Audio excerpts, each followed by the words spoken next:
Dimos amén. A Él sea la gloria. Bueno, no hemos leído la palabra, ¿cierto? 23, vamos a leer el versículo 23 de Lucas 9. ¿Cómo dice? Y decía a todos, si alguno quiere venir en pos de mí, niéguese a sí mismo, tome su cruz cada día y sígame. Pueden sentarse, hermano, ya el hermano John oró a mi favor, a favor de ustedes. Y vamos entonces a recibir esta mañana la palabra del Señor. La tesis o verdad central de esta enseñanza tiene que ver con el hecho de que nosotros somos cristianos auténticos. ¿Estoy diciendo bien? Nosotros somos cristianos auténticos. Y como cristianos auténticos que somos, debemos comprender y aplicar esta solemne declaración. Cuando digo solemne, lo digo por lo que ella significa y lo digo por quien la dijo. Las cosas tienen valor dependiendo de quién las dice. Si las cosas las dice un mentiroso, póngale en duda. Pero estas palabras fueron dichas por Jesucristo. ¿Tienen peso? ¿Tienen valor? Entonces, no solo por lo que dice, sino por quién lo dice. Claro, es una declaración solemne que le lleva a uno a hacerse preguntas y a responder preguntas, porque las preguntas es para responderlas. La Biblia siempre le responde a uno las preguntas.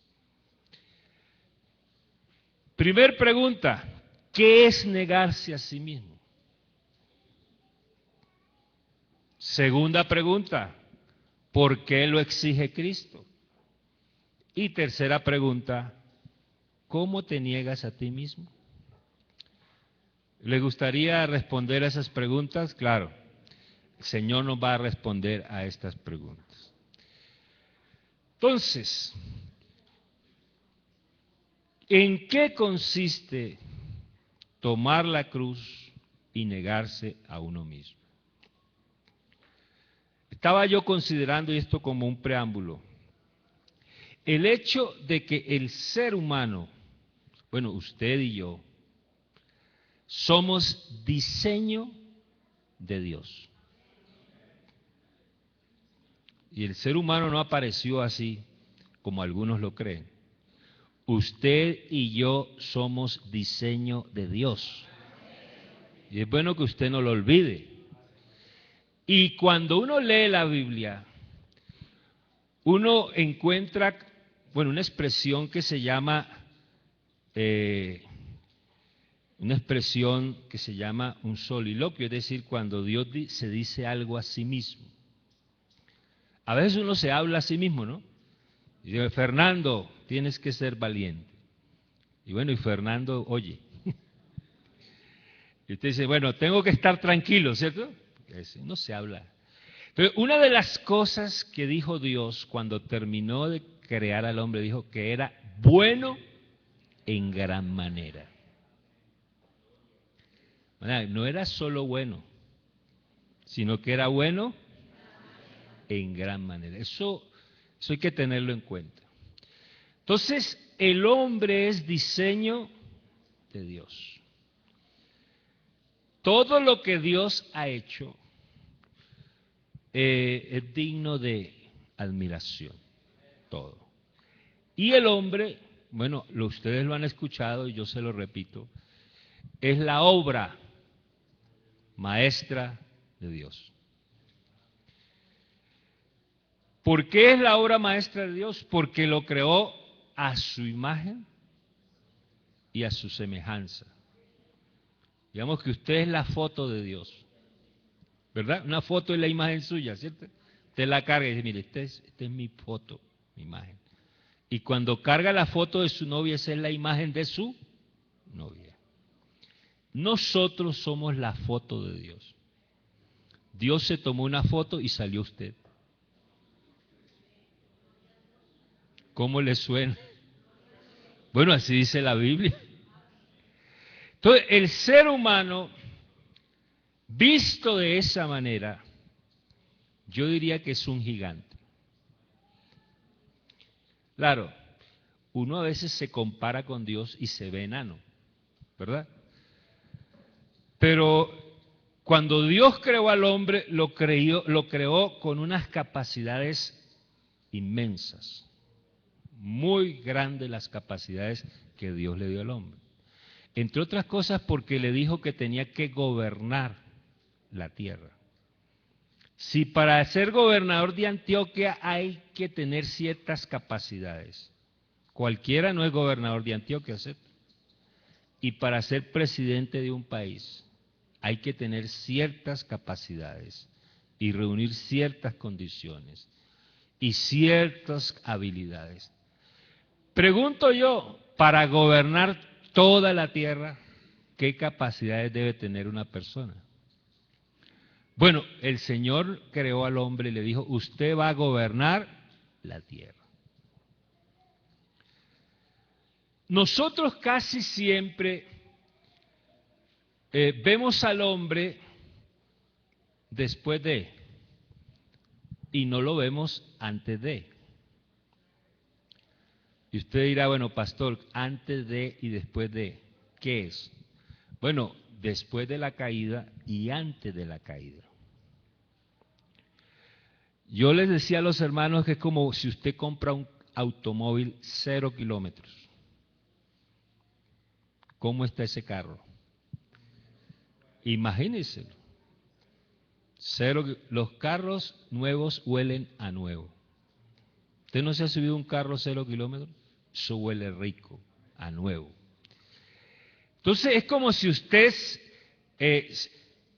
tuviera un carro en la agencia 0 kilómetros. Lo saca de la agencia. A la esquina viene una tractomula y lo deja hecho una uva pasa. Yo me he preguntado, ¿cuál es la verdadera definición del carro? ¿El chocado o el que salió del concesionario?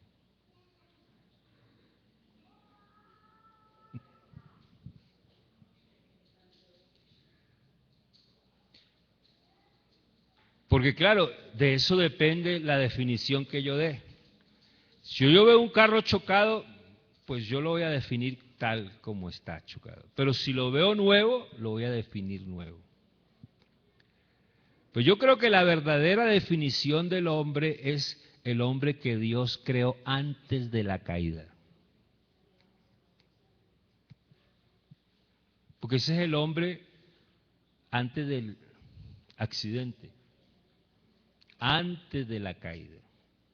Entonces casi siempre miramos al hombre por lo que debía ser y no por lo que es realmente. Ahora, ¿qué es lo que hace ya en términos concretos que el hombre sea un gigante? Bueno, el hombre tiene incorporados en su diseño 5 gigantes. Usted los tiene, yo los tengo, todos los tiene, 5 gigantes. Y usted me pregunta, ¿y una persona que mide 1,50 tiene los 5 gigantes? Le digo, sí, los tiene. Porque son gigantes que no tienen que ver con la estatura. Son gigantes que están aquí adentro. El primer gigante es el deseo. El deseo es un gigante. Y yo les voy a decir para qué el Señor le puso al hombre ese gigante ahí. Para que el hombre aspire, para que el hombre ansíe y para que el hombre quiera. Cuando usted se le pierde el deseo, ya usted no anhela nada, no quiere nada, no aspira a nada. Gracias a Dios porque todavía tenemos deseo. ¿Cierto? Usted está aquí porque usted le dio el deseo de venir al culto. Y ese deseo no lo hemos perdido, ¿verdad? Entonces, el primer gigante es el deseo. El deseo. Y fíjese usted que ese gigante lo ha descrito muchas veces la palabra de Dios. En el caso del salmista, él dijo un día: ¿a quién tengo yo en los cielos sino a ti? Y fuera de ti, nada deseo en la tierra. Entonces, el deseo es el primer gigante. El segundo gigante es la voluntad. ¿Para qué nos dio el Señor la voluntad? Para que tomemos decisiones, para elegir, para controlar, para orientar y para organizar los deseos. Una persona que sea solo deseos y no tenga voluntad, el deseo se lo... Pero tenemos deseos y tenemos voluntad. Tenemos voluntad. La Biblia dice en Proverbios 14:9 que entre los rectos hay buena voluntad. Entre los rectos hay buena voluntad. La virtud es una cualidad de la voluntad. Alguien dijo, y esto lo dijo acertadamente, que la virtud es la fe en acción. Porque usted se imagina un carro que usted nunca lo mueve para ninguna parte, ¿para qué le sirve? Un auto que lo tiene ahí guardado todo el año, ¿para qué le sirve el auto? Para pagar impuestos, para hacer estorbo en el garaje, ¿cierto? Así es la fe que no actúa, como un carro en el garaje todo el año. A la fe hay que ponerle rueditas y motor. ¿Cierto que sí? Entonces, la virtud es la fe en acción y es una cualidad de la voluntad. La voluntad entonces nos sirve para tomar decisiones. Decisiones. Bueno, cada vez que vemos un gigante de eso estamos reproduciendo también lo que es Dios. Porque estamos creados a la imagen de Dios. Si decimos que el hombre tiene un gigante llamado deseo es porque Dios desea. Y si decimos que el hombre tiene un gigante que se llama voluntad es porque Dios tiene voluntad. El tercer gigante es la ira. La ira. ¿Para qué es la ira? La ira nos la dio el Señor para reaccionar contra lo que es injusto y contra los principios sanos, buenos, verdaderos, que deben regir a un ser humano. Si a usted le roban la cartera, usted no siente una cosita por dentro. Bueno, eso es normal, ¿cierto? Me robaron la cartera. Es una reacción lógica, ¿verdad? Porque han cometido una injusticia. Resulta que en esa cartera usted llevaba el sueldo del mes, que se lo acaban de pagar. Y allá en la casa tiene 3 niños que están esperando la leche. Y usted llevaba la plata para la leche y le roban la cartera. Usted se pone a silbar, ¿cierto? No le robaron la cartera. Entonces, la ira es el tercer gigante. Por eso es que la Biblia dice, airaos, pero no pequéis. Quiere decir, usted tiene que usar la ira bien. La ira hay que usarla bien. El deseo hay que usarlo bien. La voluntad hay que usarla bien. Yo le decía una vez a los hermanos, hermanos, ¿un cuchillo es bueno o es malo? Ustedes me contestaron bien, depende cómo yo lo use. Así pasa con el deseo, con la voluntad y con la ira. El cuarto, ¿cuánto? El cuarto, ¿no? El cuarto gigante es el temor. ¿Para qué nos sirve el temor? Para guardarnos del peligro, para escapar del riesgo, de algo perjudicial o de una amenaza. La Biblia dice que el sabio teme y se aparta del mal. Eso es lo que significa el temor. Un gigante que el Señor nos lo dejó ahí para guardarnos del peligro. Y el último gigante es el amor. ¿Para qué nos lo dio el Señor? Bueno, hace 8 días lo vimos, para darnos a los demás y para darnos a Dios. Entonces, eso es el punto central del texto. Un hombre que quiere seguir a Cristo debe negarse a sí mismo. Digámoslo de esta manera, negarse a la satisfacción de los gigantes cuando el pedido de esos gigantes estén en contra de la naturaleza, del carácter de Dios. Porque esos gigantes pueden estar orientados de diversas maneras. Usted puede orientar esos gigantes para hacerle daño a otro. Usted puede orientar esos gigantes para hacerse daño a sí mismo. Y usted puede orientar esos gigantes para rebelarse contra Dios. Entonces, el asunto es hacia dónde están orientados esos gigantes. ¿Usted cree que los gigantes son buenos o son malos?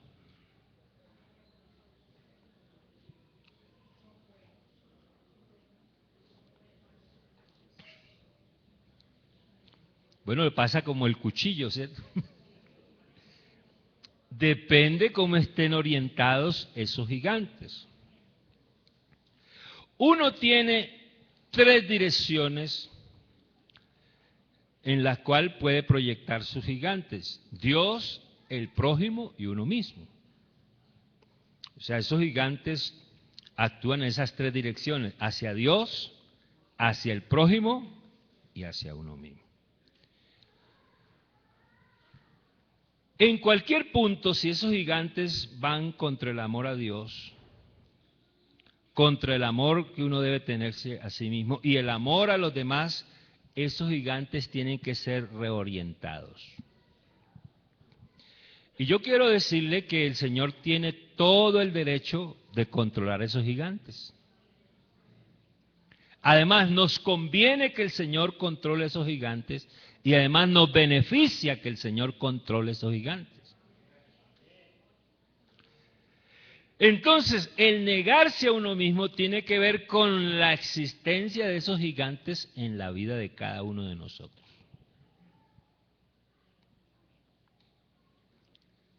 Ahora, ¿por qué exige Cristo de nosotros negarnos a nosotros mismos? ¿Por qué? ¿Será, hermanos, pregunto, que Dios quiere que nos mortifiquemos? ¿Será que Dios quiere que impedir en nosotros el goce y el disfrutar la vida? ¿Ustedes qué creen? En ninguna manera, ¿verdad? Y es que el Señor, además de incorporar esos gigantes en la vida de cada ser humano, en el diseño de cada ser humano, porque es que, hermano, uno a veces, por no saber esto, le pide al Señor cosas que no le debe pedir.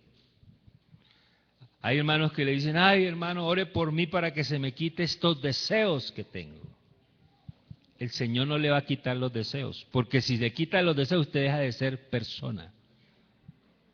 ¿Cierto que a veces le dicen, ay, Señor, quítame estos deseos?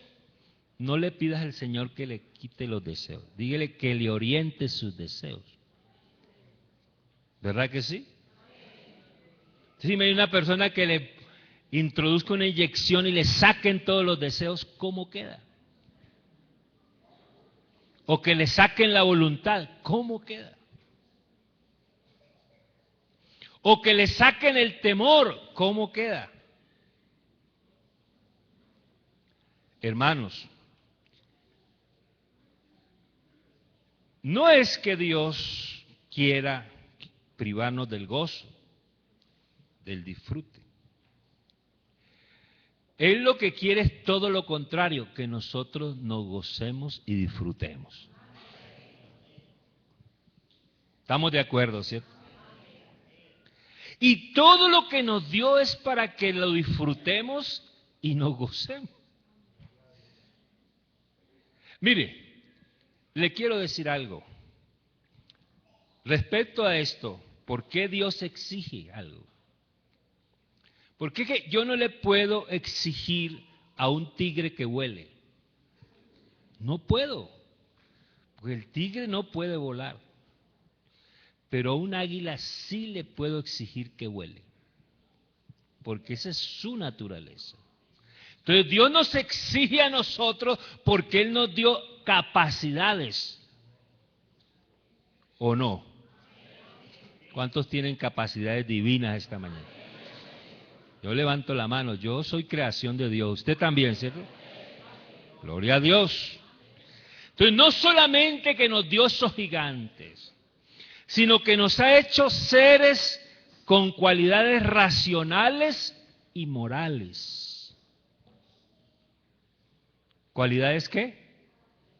Racionales y morales. Mire, ¿para qué nos dio Él facultades racionales? Para orientar a los gigantes. ¿Usted sabe un gigante que no sabe para dónde va con los ojos cerrados? ¿Cierto que es peligroso? ¿Usted se imagina un conductor de una tractomula por la avenida Oriental con los ojos cerrados? Apártese el que pueda. Y a 100 kilómetros por hora. Hermano, estos gigantes tienen que ser orientados. Y para eso el Señor nos dio la razón. La razón ilumina el camino de los gigantes. Entonces lo orientan. Es como la brújula de los gigantes. ¿Para qué nos dio el Señor la razón? Para entender lo que es bueno y lo que es verdadero. ¿Para entender qué? Lo que es bueno y lo que es verdadero. Yo les voy a dar la capacidad de razonar para que ellos puedan comprender, entender lo que es bueno y lo que es verdadero. Eso se llama racionalidad y es una facultad del entendimiento. Ahora, el hombre es capaz de subirse a la tractomula con los ojos cerrados. Créame. De hecho, hay mucha gente que está subida en la tractomula y no sabe para dónde va. Y va a 100 kilómetros por hora al despeñadero. Pero Cristo nos abrió los ojos. ¿A cuántos el Señor les abrió los ojos? Quiere decir que sus gigantes ven lo que antes no veían. ¿Verdad que sí? Nuestro Dios es bueno. Declaro que nuestro Dios es muy bueno. El hombre es capaz de subirse a la tractomula, taparse los ojos y arrancar. Es capaz de pensar lo que le plazca, en favor o en contra de Dios, capaz de querer y hacer lo que piensa. El hombre es capaz. Yo les comentaba hace 8 días de una persona que decidió apartarse de Dios. Entonces su esposo le decía a esa persona, bueno, ¿qué estás haciendo? Y, ¿a ti qué te importa? Eso es mi vida y yo puedo hacer con ella lo que quiera. Y verdad que sí es cierto. Ella puede hacer lo que quiera con su vida. Bueno, el problema es los resultados, ¿verdad? En un campamento hace muchos años hicimos un ejercicio con un grupo de jóvenes. A los jóvenes es bueno ponerlos a pensar. Bueno, a todos nos gusta que nos hagan pensar, ¿cierto? Estábamos diciéndole a los jóvenes qué es la libertad. Porque nosotros le decimos a los hermanos, canten con libertad. Donde está el Espíritu de Dios hay libertad. Nosotros somos libres. Pero es bueno saber qué es libertad. Porque algunos se pasan el semáforo en rojo porque son libres. Sí, todo lo puedo en Cristo que me fortalece. Porque uno tiene su versículo para cada cosa. Pero ¿qué es la libertad que nosotros proclamamos, declaramos y vivimos? Bueno, les voy a contar lo que los jóvenes dijeron. Y ese concepto me agradó y lo he guardado para mí. Y espero que usted lo guarde para usted. Libertad es la capacidad que Dios nos ha dado para hacer lo bueno. ¿Le gusta esa definición? La libertad es la capacidad que Dios nos ha dado para hacer. Cuando una persona hace lo malo, es esclavo. Eso lo dijo el Señor. ¿Cierto? Porque los judíos le dijeron, Señor, nosotros no somos libres. ¿Y qué les dijo el Señor? Todo el que hace pecado, todo el que hace lo malo, esclavo es del pecado. O sea que usted, si hace el pecado, es como si anduviera con una nariguera aquí y le tuvieran un lazo aquí en el cuello y lo llevaran así. Esclavo del pecado. Pero Cristo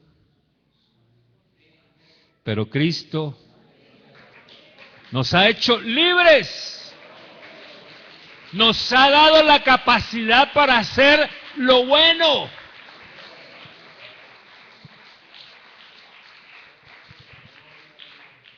Eso es ser libre. Usted puede gritar que es libre, pero si hace lo malo, esclavo es de lo malo. ¿Verdad? ¿Cuántos libres hay acá? Oiga, me gusta ese amén. Ese amén le da la gloria al que nos libertó, ¿verdad? Ese amén es para exaltar a aquel que dijo, y conoceréis la verdad, y la verdad os hará libres.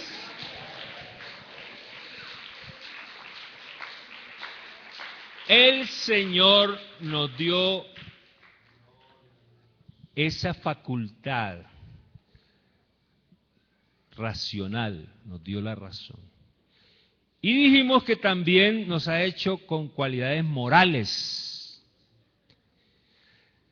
Si la razón es, como ya lo dijimos, y a veces yo repito mucho, pero me gusta repetir, para orientar a los gigantes en sus actividades voluntarias, la racionalidad.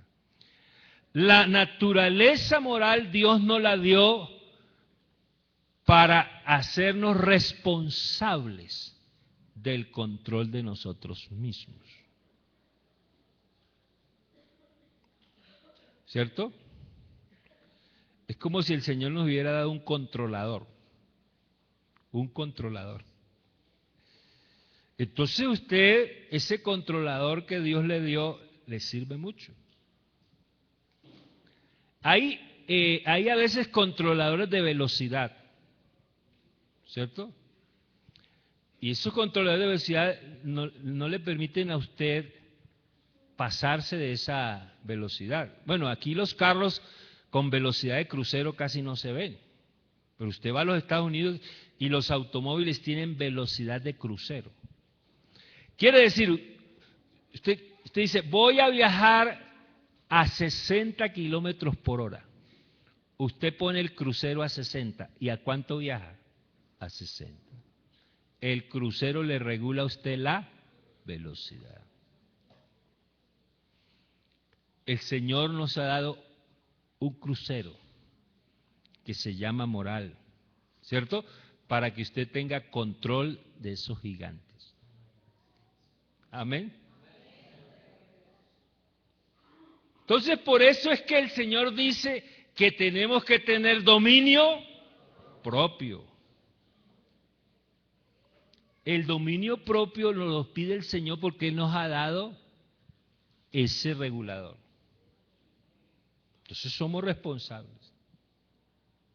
Pedro el Grande, Pedro el Grande, uno de los emperadores rusos más conocidos. Le llamaban Pedro el Grande por todos sus logros, por todas sus gestas, por todo lo que él hizo a favor de esa gran nación, Rusia. ¿Y sabe qué dijo un día Pedro el Grande? Porque Pedro el Grande, en su hoja de vida, además de todo lo que hizo, que lo hace famoso, un día mató a su propio hijo. Lo mató. Entonces Pedro el Grande tenía ese pequeño lunar en su hoja de vida. Y Pedro el Grande un día dijo algo que es muy diciente. Pedro el Grande dije, pude conquistar y dominar a Rusia, pero no me pude conquistar y dominar a mí mismo. Es muy triste que uno pueda conquistar un país y no se pueda conquistar a sí mismo. Yo prefiero no conquistar el país, pero conquistarme a mí mismo. Entonces, hermanos, la facultad moral que Dios nos ha dado es para hacernos responsables del control de nosotros mismos. Eso sí es un detalle bien diciente, porque nos está diciendo que somos diferentes a la creación inferior que nos rodea. Los animales están exentos de responsabilidad moral. ¿Por qué? ¿Por qué los animales están exentos de responsabilidad moral? Porque ellos son irracionales. Irracionales. Entonces no tienen acción moral responsable. Pero ellos tienen una ley. Esa ley que es su tendencia natural. No conocen otra ley.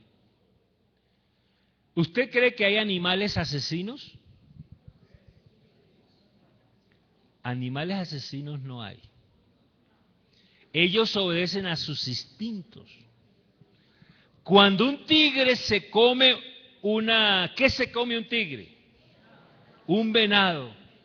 Él no lo está asesinando, está obedeciendo a sus instintos porque ese venado es para él.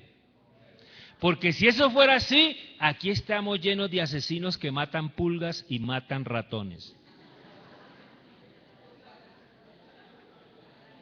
Arrepiéntase, hermano.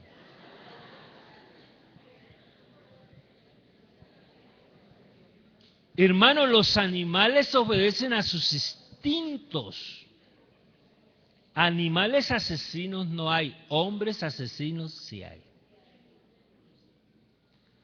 Porque el hombre, aunque tiene a veces un deseo de matar a otro, la racionalidad le dice, no lo debes hacer. Te vas a pagar cárcel 50 años, vas a pagar con tu vida, vas a dejar una viuda, vas a dejar unos niños huérfanos. ¿Eso quién te lo dice? La razón. Pero a veces uno dice, no, ¿cuál razón? Y hágale, ¿cierto? Pero Dios nos dejó la razón para pensar. ¿Usted cree que un tigre va a comer un venado y dice, ay, ¿cuántos hijos tendrá este venado? Voy a dejar una venada viuda. No, él no tiene capacidad de pensar eso, hermano. Pero nosotros sí. Tú y yo tenemos una ley más elevada que obedecer. Dios nos dio inteligencia y Dios nos dio conciencia. Por eso es que el apetito no debe ser nuestra regla,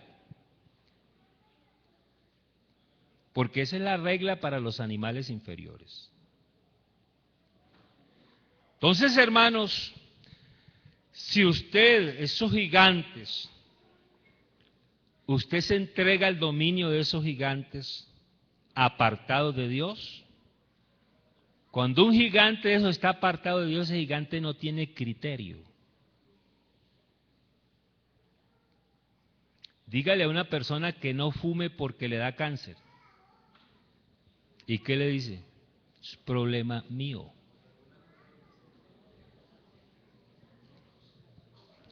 Y de alguna cosa me tengo que morir. Sí, así es. Entonces, esos gigantes apartados de Dios, sin criterio, lo llevan a uno a la perdición. Y yo quiero decirle que esos gigantes apartados de Dios, si usted se pone a mimarlos, se vuelven peores. ¿Cierto?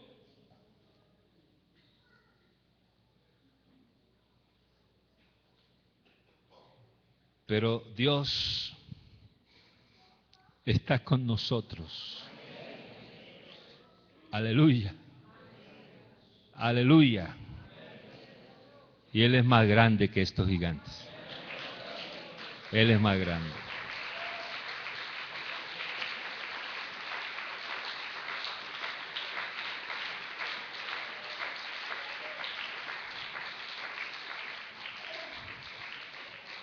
Por eso es que el Señor nos pide que nos neguemos a nosotros mismos.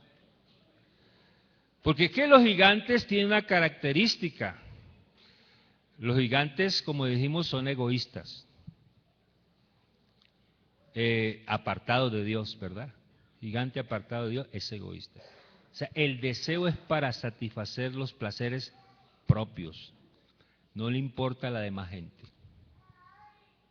Con tal de que él cumpla su deseo, ya está. ¿Cierto? Y lo mismo el gigante de la ira y el gigante del temor, todo eso. Además que el Señor nos creó con capacidad racional y con esa cualidad moral. Ya hemos dicho que nos ha hecho con una conciencia, que esa racionalidad nos lleva a conocer y a entender. Pero además, el Señor nos dio una capacidad de afecto. De afecto. Y ese afecto uno lo puede enfocar también de muchas maneras. Uno puede tener afecto por las cosas terrenas o uno puede tener afecto por los goces celestiales. Hay gustos terrenos y hay gustos celestiales. Hay afectos terrenos y hay afectos celestiales. Hay disfrute terreno y hay disfrute celestial. Eso es normal que usted tenga disfrutes terrenos. Usted se come un buen almuerzo y lo disfruta. Se estrena una casa y la disfruta. Estrena un carro y lo disfruta. Se estrena unos zapatos y los disfruta. Se estrena un vestido y lo disfruta. Eso no está mal. Pero lo que quiero decirles es que además de ese disfrute hay otro, que es el disfrute espiritual. Quiere decir que somos seres sociales respecto a las relaciones terrenas, pero somos seres sociales respecto de las relaciones espirituales. ¿Por qué cree que un hombre rico que tiene todo, que no le falta nada, que tiene millones, que no alcanza a contar toda la plata que tiene una posición, que se mira al espejo y es muy atractivo o atractiva, ¿por qué cree que es infeliz? Dígame, si lo tiene todo. Porque le falta un componente de afecto y él no lo ha suplido. Y no lo suplirá hasta que conozca a Jesucristo. No lo tendrá. No lo tendrá.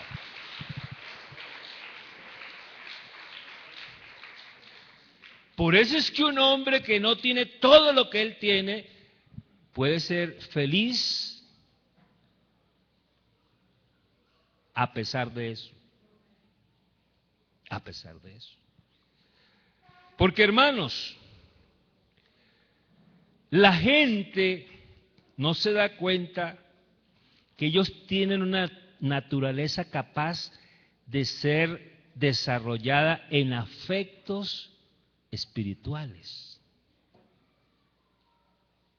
Hermano, cuando usted recibió el Espíritu Santo, ¿usted qué sintió?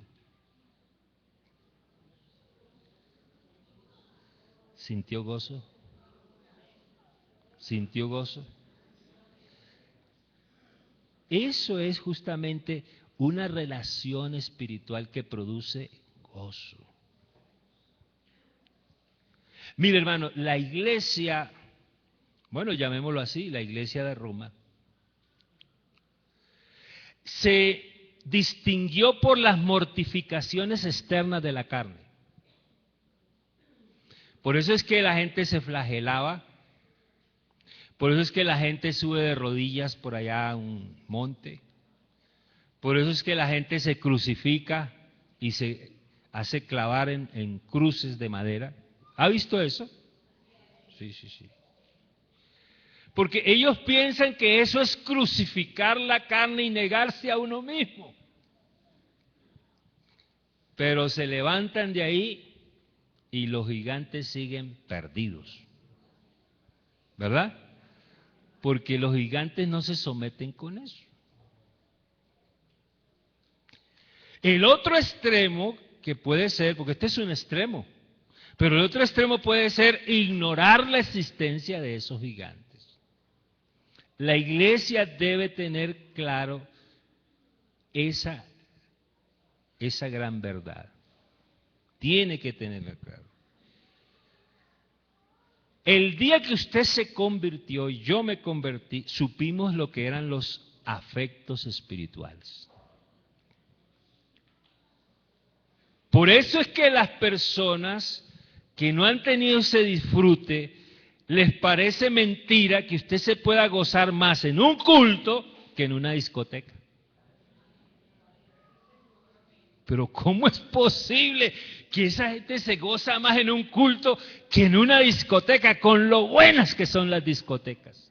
Dice la gente. Porque solo piensa en el disfrute terrenal. Pero el que descubre el verdadero disfrute celestial no lo cambia por nada.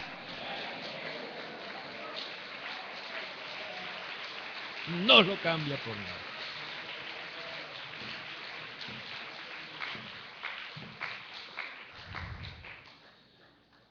Hermano, eso es un festín.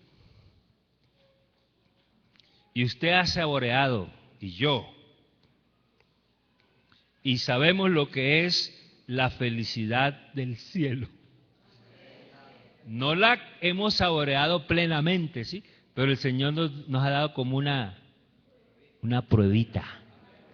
Y si esto es la pruebita, hermano, si esto es la pruebita, ¿cómo será la comida completa, hermano?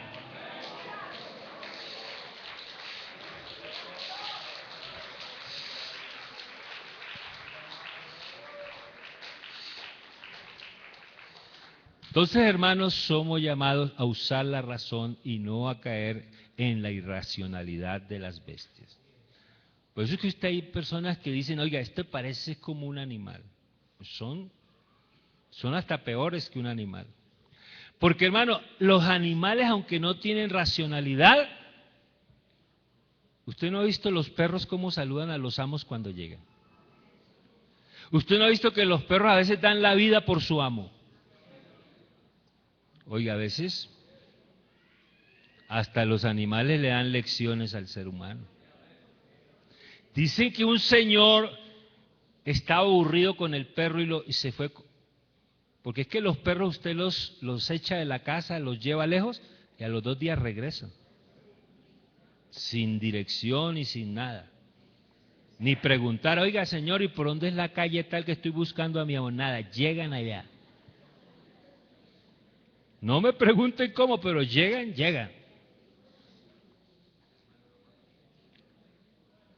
En la casa de mi esposa, mi suegro se llevó un gato, no sé, un perro por allá a otro barrio en Bogotá, lejísimos.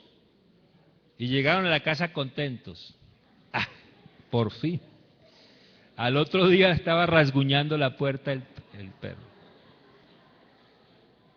Hermano, alguien se metió a un lago, seguramente sabía o ya había ensayado botar el perro y no había funcionado. Se metió a un lago en una canoa con el perro para tirarlo al lago. Hizo un movimiento y el que se cayó fue él.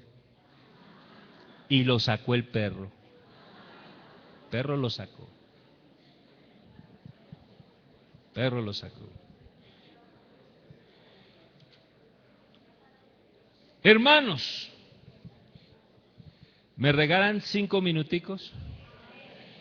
Porque me falta hablar de cómo negarse a sí mismo. Ya sabemos que hay unos gigantes, sabemos cuáles son los gigantes, sabemos que esos gigantes apartados de Dios son un peligro, ¿cierto? Sabemos lo que Dios nos dio para manejar esos gigantes, racionalidad y facultades morales, ¿cierto? Pero ahora, ¿cómo negarse a sí mismo?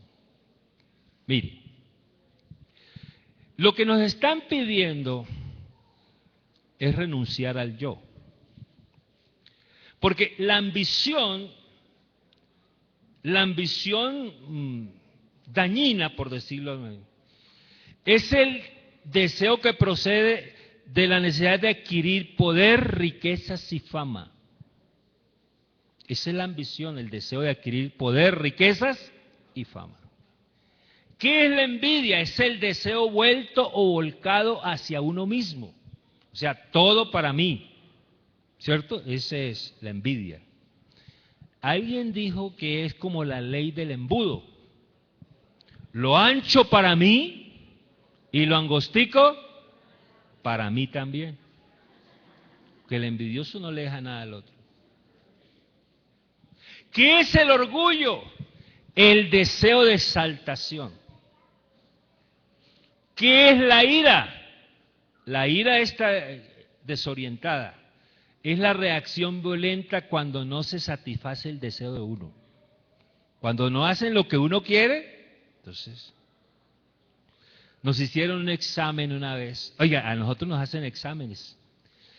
Nos dijeron, bueno, arranquen una hoja de papel. O nos repartieron una hoja de papel.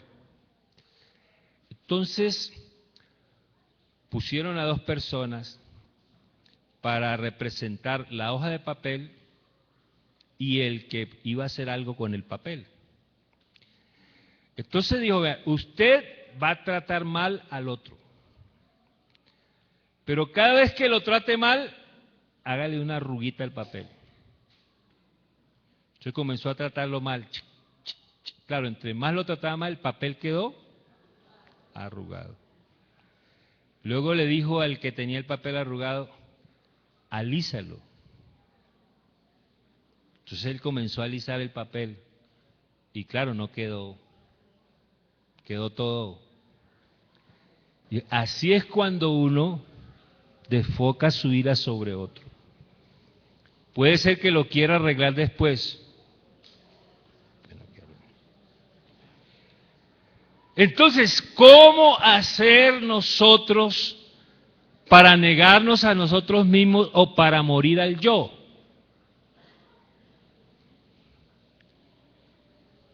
¿Cómo hacerlo? Y mire, aquí hay una parte que usted debe de aprender. Los gigantes no se vencen solo con resistencia activa. Es decir, que usted o yo, Fernando López, no me puedo enfrentar al gigante del deseo, no. En esa guerra, ¿quién gana? ¿Usted o el gigante? El gigante gana. Si yo me enfrento al gigante de la ira, ¿quién cree que gana? ¿El gigante o yo? El gigante. Si yo me enfrento, yo. Y la sociedad del mundo ha querido vencer ese gigante así. Y el resultado ha sido un fracaso total. ¿Cierto? Mire, hermanos, hace 2000 años el Señor se dio cuenta que esos gigantes andaban haciendo daños. Sí, Señor. Y dijo, esos gigantes yo los voy a dominar. Los voy a dominar. Y se enfrentó a esos gigantes y los venció. Jesucristo es el único que se enfrentó él solito a los gigantes y los venció.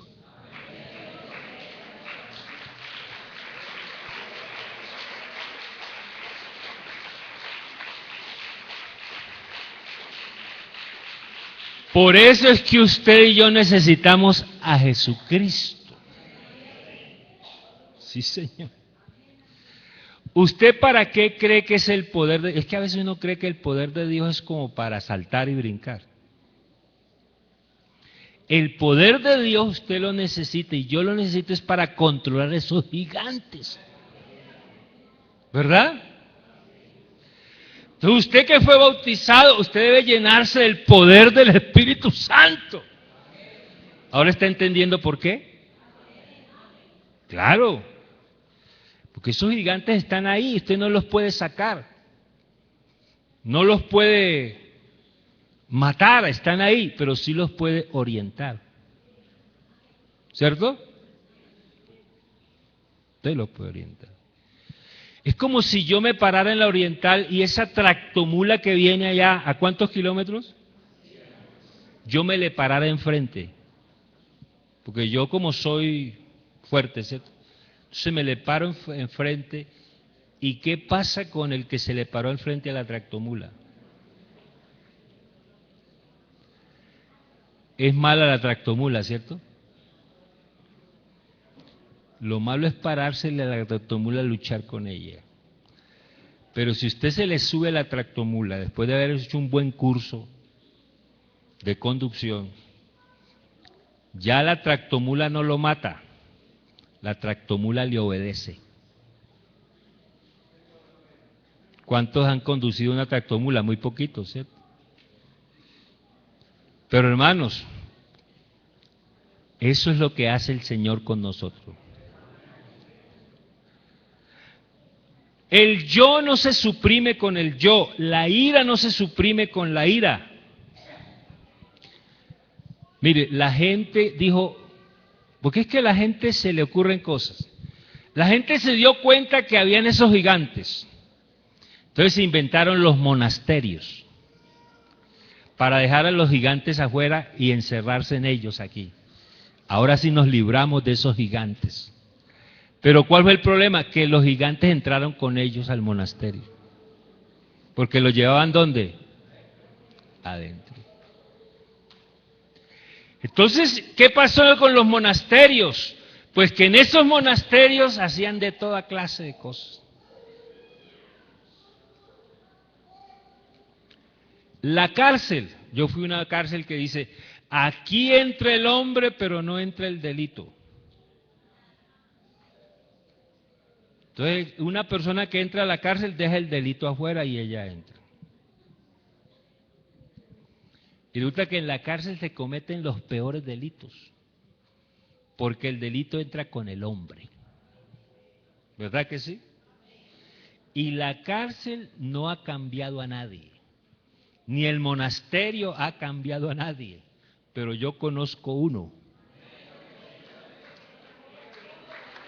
que cambia, que cambia, que te cambia a ti, que me cambia a mí, que me controla a mí, que me orienta a mí, que te orienta a ti.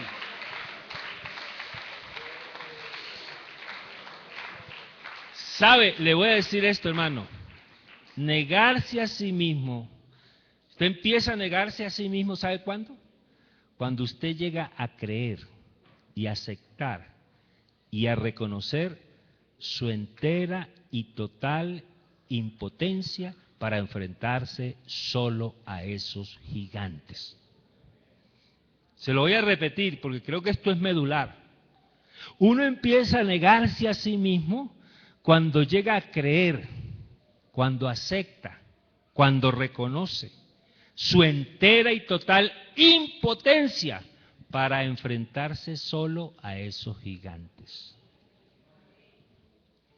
Ahí empezamos a negarnos a nosotros mismos. Y es ahí cuando nosotros comprendemos la necesidad de Dios. Le voy a decir qué es el fracaso. Fracaso igual a hacerlo con nuestra propia fuerza. Fracaso igual a hacerlo con nuestra propia éxito. Hacerlo con la fuerza del Dios Todopoderoso. Esa es la diferencia. Usted me dirá, pastor, eso ya lo entendí, lo entiendo, lo acepto. Entonces, por eso es que el camino único e inmediato para morir al yo, para negarse a uno mismo, es volvernos a Cristo. Porque eso es lo que trae liberación. Le preguntaron a alguien que qué era la salvación. Él dijo, la salvación es el perdón. Otro dijo, no, la salvación es la santificación. Otro dijo, no, la salvación es el cielo. Pero entonces a esos que afirmaron, le tuvieron que responder, mire, el perdón no es la salvación, es la entrada a la salvación. El perdón es la entrada, ¿cierto? La santificación es el fruto de la salvación. La persona salva da frutos de salvo. Entonces la santificación es el fruto de la salvación. Y el cielo es la plena manifestación de la salvación. Pero entonces, ¿qué es la salvación? El Señor vino para salvarnos de esos gigantes desbocados. Entonces, la salvación es la vida de Jesús en ti y en mí. ¿Sabe cuál es el problema nuestro y que nos causa impotencia? Que a veces miramos hacia adentro de nosotros mismos y no encontramos nada bueno.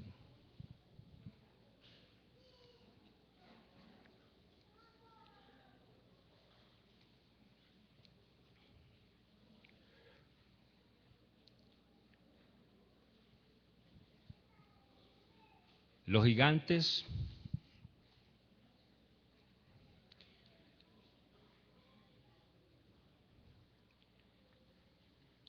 son orientados, son controlados, son direccionados con la ayuda de Jesús.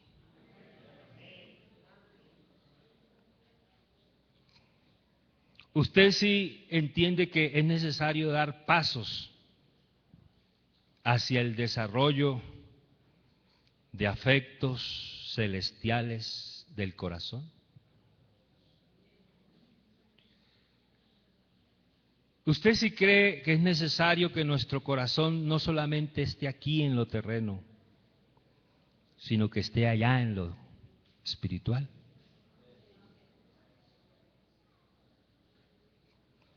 Eso se logra en la medida en que uno se niegue a sí mismo y dándose cuenta de la necesidad de ese afecto espiritual.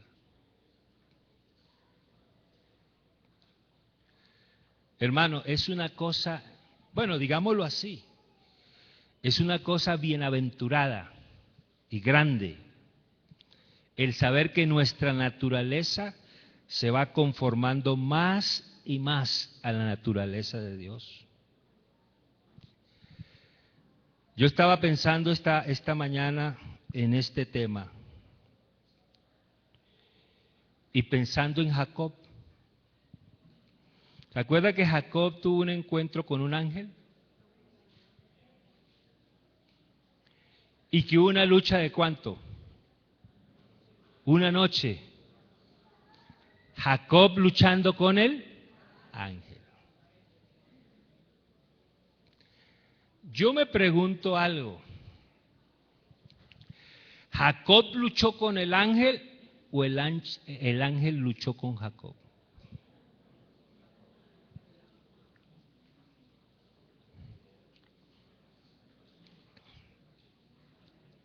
Cantamos, Jacob luchó con el ángel por una bendición. Jacob luchó con el ángel. Mire, hermanos, yo lo he entendido así. Lo comparto con usted. La lucha fue de parte y parte. Porque yo quiero decir que Dios está luchando con nuestro carácter todos los días. Porque Él quiere perfeccionarnos, ¿cierto? Él nos quiere perfeccionar. Él quiere que usted y yo seamos mejores. Quiere decir que Dios está luchando con nuestro carácter todos los días. Pero nosotros a la vez estamos en esa misma lucha. En esa misma lucha. En esa misma lucha estamos nosotros. Y la Biblia dice que Jacob luchó con Dios, porque dice, has luchado con Dios y has vencido.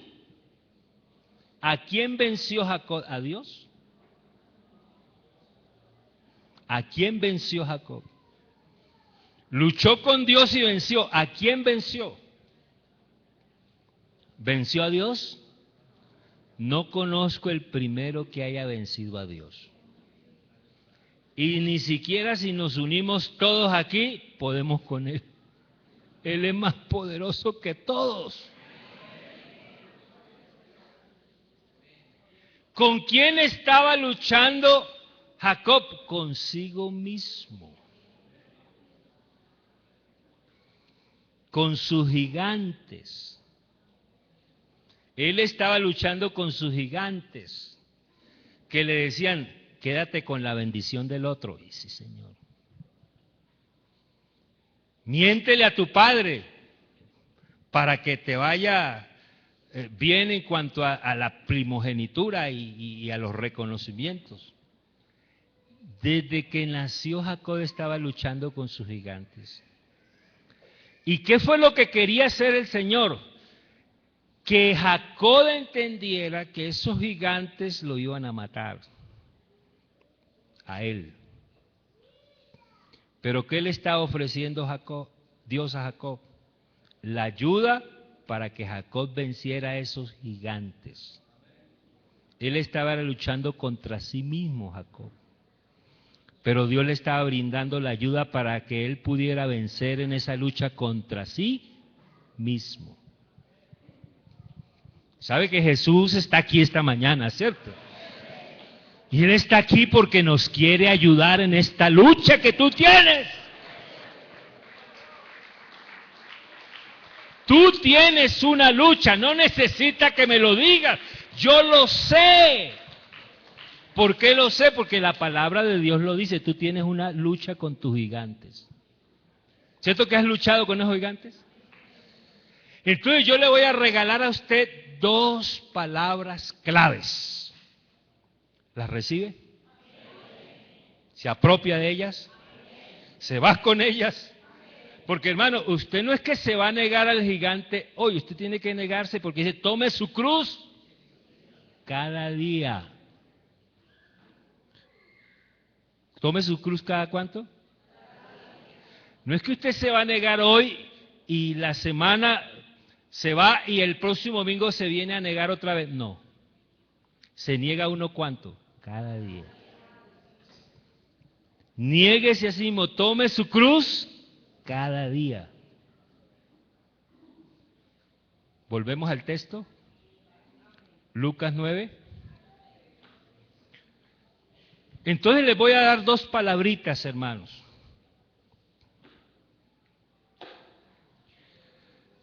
Porque, hermanos, ¿usted viene aquí a encontrarse con Dios o usted viene aquí porque ya se encontró con Dios?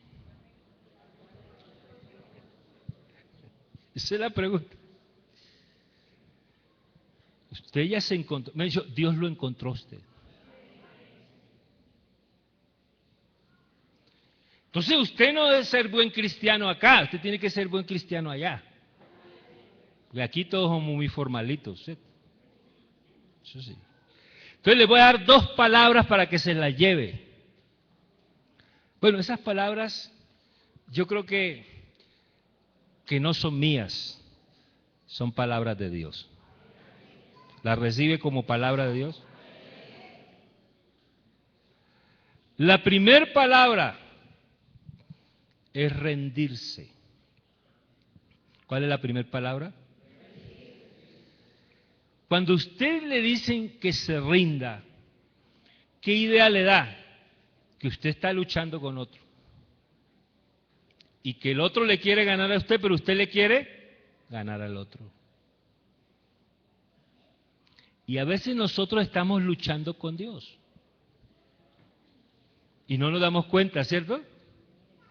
Porque usted quiere hacer sus caprichos y cumplir los deseos de su corazón para beneficio propio. ¿Cierto? Y Dios lucha con usted y le dice, bueno, lo que tú deseas está bien, pero para lo que lo quieres no está bien. ¿Me entiende? Yo conocí una hermana que deseaba una casa y le pedía al Señor una casa. ¿Es pecado pedirle al Señor una casa? No. Nosotros dijimos, no, sí, tiene razón, que el Señor le dé la casa. Y nos puso a orar a todos para que el Señor le diera la casa. Y un día, la casa. Gloria a Dios. Y resulta que la hermana no volvió a la iglesia. Entonces el pastor se fue a buscar a la hermana, ¿por qué no ha vuelto a la iglesia? Es que tengo que cuidar la casa, hermano.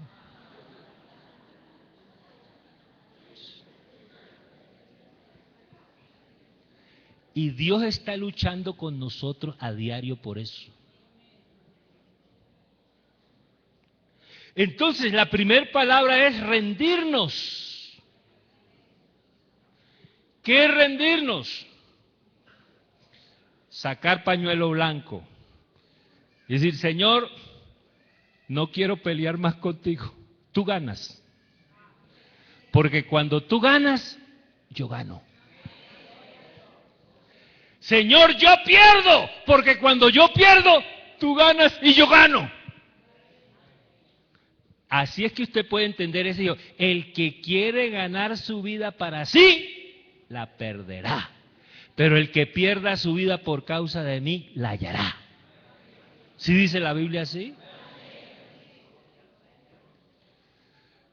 Esta mañana el que va a perder eres tú, pero cuando pierdas tú, vas a ganar tú. Esto es raro, pero es verdad. Cuando usted se rinde y dice, Señor, me venciste. ¿Sabe quién gana? Ganas tú. Pero mientras tú no te dejes vencer del Señor y no te rindas, Él va a seguir luchando contigo. Pero yo quiero que el Señor me venza esta mañana. Señor, tú ganas.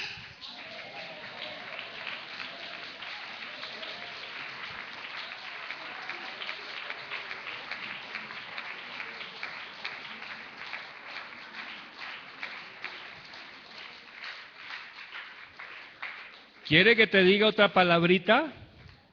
Que le dije que eran dos, ¿cierto? La primera, rendirse. Rendirse. La segunda palabrita es permitir. ¿Qué es permitir? Dejar que Dios haga lo que tenga que hacer en tu vida. Yo te pregunto, hermano, ¿será que el Señor tiene algo que hacer en tu vida hoy? ¿Será que hay alguito por ahí que tú le tienes que decir al Señor, Señor, yo quiero que tú hagas algo en esto hoy? ¿Será? Porque si tú tienes algo que decirle, le vas a decir, Señor, yo hoy te permito. Yo hoy te permito que lo hagas. Porque hermano, si tú no lo permites, Dios no va a hacer nada. Pero si tú lo permites, Dios va a hacer algo esta mañana. ¿Hay alguno aquí que se va a rendir esta mañana? Levante su mano ahí donde está. Levántela. Levántela. Levante su mano. Levante su mano.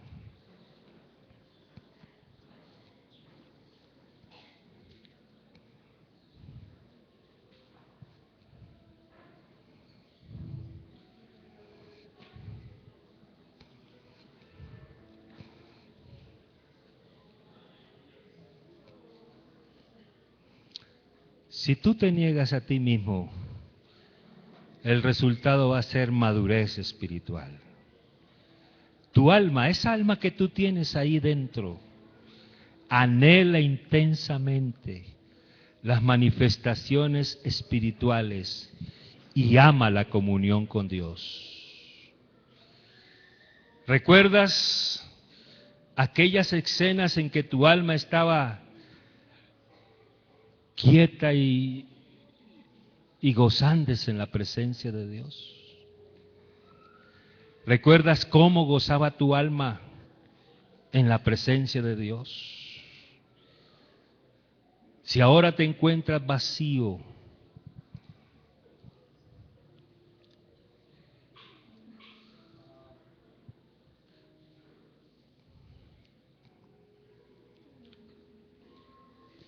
ahora mismo puedes sentir que el Señor te está llenando.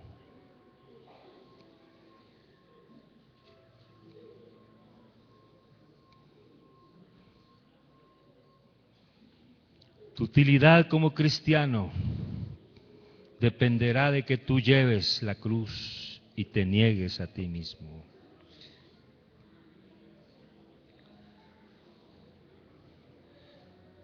La ayuda del Espíritu Santo dependerá de la fidelidad con que te niegues a ti mismo.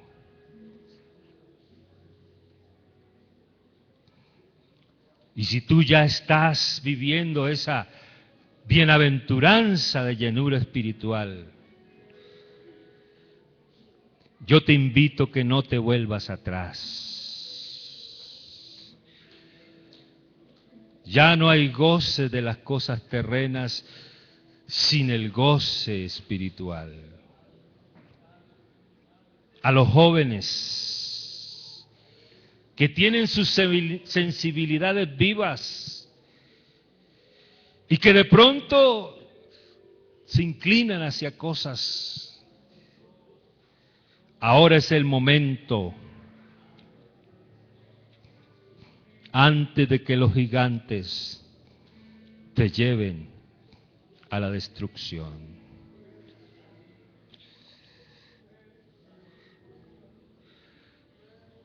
Tu misma naturaleza exige que busques a Dios como tu Dios, como el Rey de tu vida, la porción de tu alma para felicidad. Eso no será posible a menos que te niegues a ti mismo. Toma tu cruz diariamente para que sigas a Jesús. A los que están todavía en pecados, que no pueden concebir cómo gozar de Dios y no pueden imaginarse cómo puede el corazón adherirse a Dios, que no saben lo que es verter su corazón en amor a Dios. Permítame que les diga esta mañana que una comunión con Dios existe y que hay un gozo grande en su presencia y que ustedes pueden tenerlo al precio. ¿Sabe cuál es el precio para gozar de la presencia del Señor? Negarnos a nosotros mismos, es decir, rendirnos y permitir que Dios haga una obra en nuestra vida. ¿Por qué no hace esa decisión? Toda copa de placer mundano está vacía, seca y es inútil. Pero hay una copa que se llena del deleite espiritual, de la llenura del Espíritu Santo.